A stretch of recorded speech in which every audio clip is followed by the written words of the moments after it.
Salutare și bine te-am găsit la canalul meu de YouTube. Eu sunt Marian de la Tutoriale Simple, iar astăzi o să facem un nou tutorial în care o să te învăț cum să-ți afișezi levelul pe TikTok. Da? Vorbim de acel level de donații. Dacă în urmă cu ceva vreme te-am învățat cum să-ți ascunzi levelul, astăzi o să te învăț cum să-ți afișezi în cazul în care în trecut tu ți-ai ascuns acest level de pe TikTok. O să facem asta nu înainte să dai un like, să distribui și să te abonezi cu clopoțel, unde să bifezi opțiunea toate. Ca să ne afișăm levelul de pe TikTok, o să trebuiască în primul rând să intrăm la un live pe TikTok.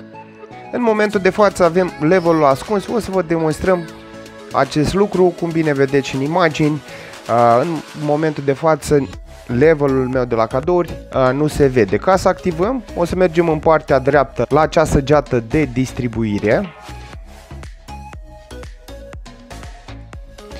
iar apoi o să mergem în zona setări.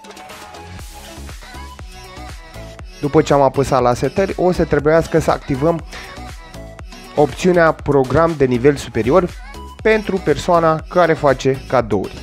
Da, cum bine vedeți, în momentul de față este bifat cu alb, ceea ce trebuie să facem să bifăm să devină culoarea verde, iar în momentul de față nivelul nostru de la TikTok la cadouri este activat.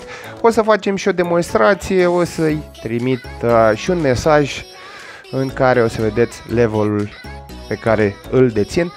Da, cum bine vedeți și în imagini, levelul meu este de nivel 14, da?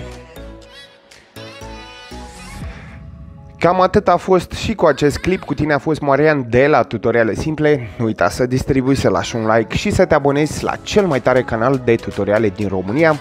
Nu uita să devii membru, deoarece mă ajută foarte mult, iar până data viitoare, numai bine și aveți grijă de voi!